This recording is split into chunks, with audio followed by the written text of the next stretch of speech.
आज जब हम लोग बैठे हैं तो सबसे महत्वपूर्ण जो जानकारी हम लोगों को मिल रही है, जब बातचीत कर रहे हैं कार्यकर्ताओं से, नेताओं से, और जो जानकारी दे रहे हैं, समय समय पे पार्टी कार्यालय को भी सूचित किया जा रहा है। अभी सुबह जब एक हमारे विधायक ने फोन किया, उन्होंने कहा कि जो बीएलओ हैं, जितना उन्हें सहयोग करना चाहिए वो सहयोग नहीं कर रहे हैं। एक जगह वो बैठ जाते हैं, उसके बाद वो उन्हें ढूंढिए आप लोग, तब मिलेंगे, नहीं मिलेंगे। लेकिन सच्चाई ये है, जब बिहार का चुनाव देख लिया, बिहार के बाद जो अखबारों में लिखा गया, सोशल मीडिया पे जो आया, या अन्य माध्यमों से जो जानकारी मिली है, वो जानकारी ये मिली है कि उत्तर प्रदेश और वेस्ट बंगाल में बड़ी तैयारी है भारतीय जनता पार्टी की, और चुनाव आयोग से मिलकर के है।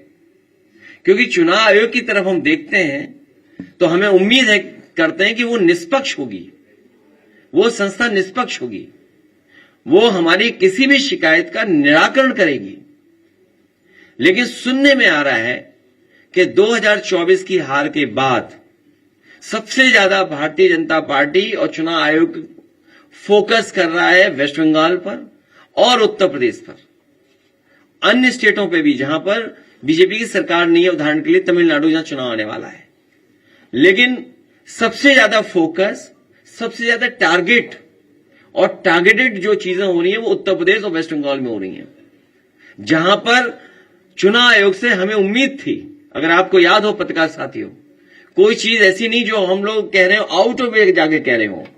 जब बाई इलेक्शन हुआ तो हम लोगों ने चुनाव आयोग का रोल देखा है। बाई इलेक्शन उत्तर प्रदेश के जब हुए, रामपुर का पार्लियामेंट इलेक्शन हुआ, उस समय हम लोगों ने रोल इलेक्शन कमीशन का देखा है।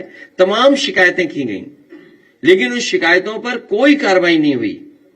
उसके बाद जब एसआईआर की बात आई तो उस समय हम लोगों ने वो सूची दी थी जिसमें 2022 में से पहले जिनका वोट था और 2022 में वोट नहीं डाल पाए थे, ऐसे बड़े पैमाने पर मतदाता जिनका नाम इधर उधर करके डिलीट कर दिया था जानबूझ करके, और जिसके कारण समाजवादी सरकार नहीं बन पाई 2022 में। हम लोगों ने आरोप लगाया था और एफिडेविट भी दिए थे इलेक्शन कमीशन में।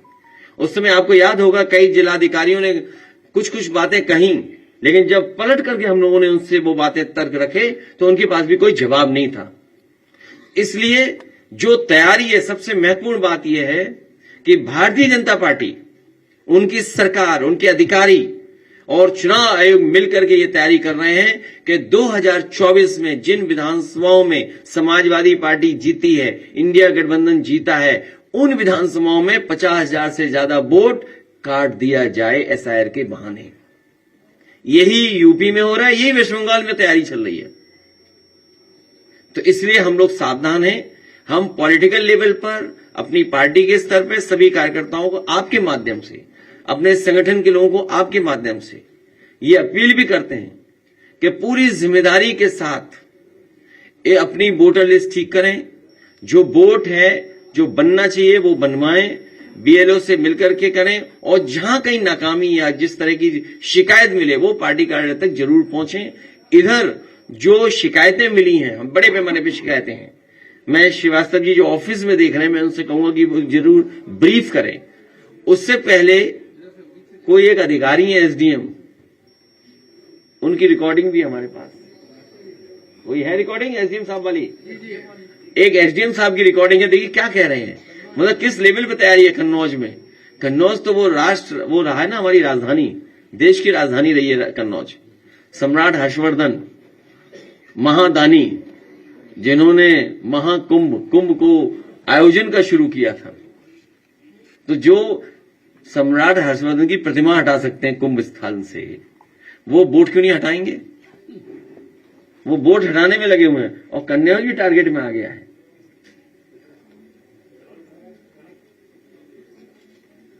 और मैं पहले भी बता चुका हूं कि पोस्टिंग ट्रांसफर समाजवादी पार्टी, हाँ चलाइए इस मैडम, एक ये शिकायत आ रही है कुछ बूथों पे, जो एफआईआर फॉर्म है जिनका 2003 में नाम है, उनको भी सी कैटेगरी में फीड कर रहे हैं, अपलोड कर रहे हैं बीएलओ।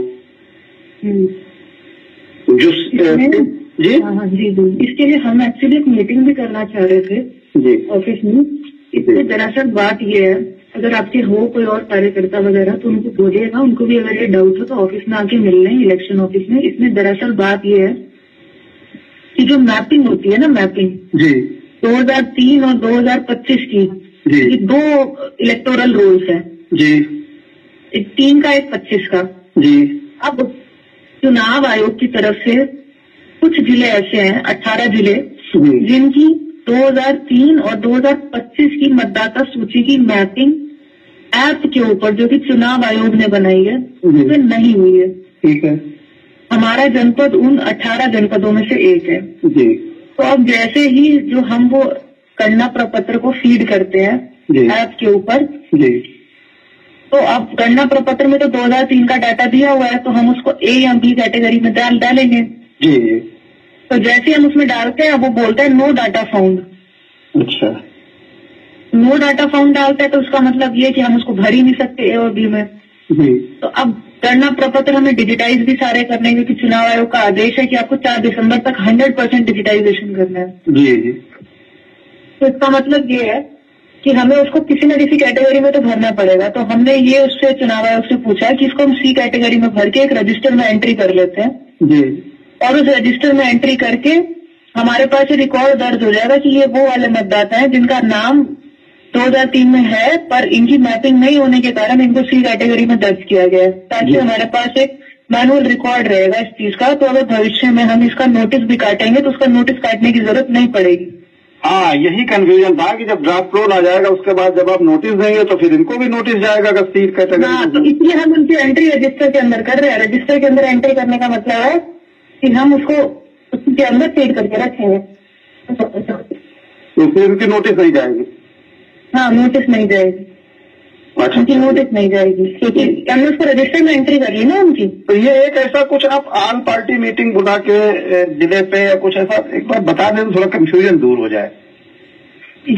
हमने तहसील में तो बोला था अपनी, एक मीटिंग बुलाई ली जाए, जी जी इतना कर लीजिए, कराते हैं इस चीज को। और जी जी ठीक है मैडम। ठीक है। तो एक तो इलेक्शन कमीशन पॉलिटिकल पार्टीज को एसओपी जारी कर दे कि कैसे क्या करना है। हालांकि नियम बनाए हैं, फॉर्म है, लेकिन फिर भी एक एसओपी जारी करें। और दूसरा, बीजेपी को पता है कि कब शादियां ज्यादा होती हैं, उसी समय ऐसा करा दें। इस समय वो है, सब बारातें शादियों में हैं। बताइए कितनी बारातें शादियां हैं, कार्ड हम देखें, इतने कार्ड आते हैं हमें।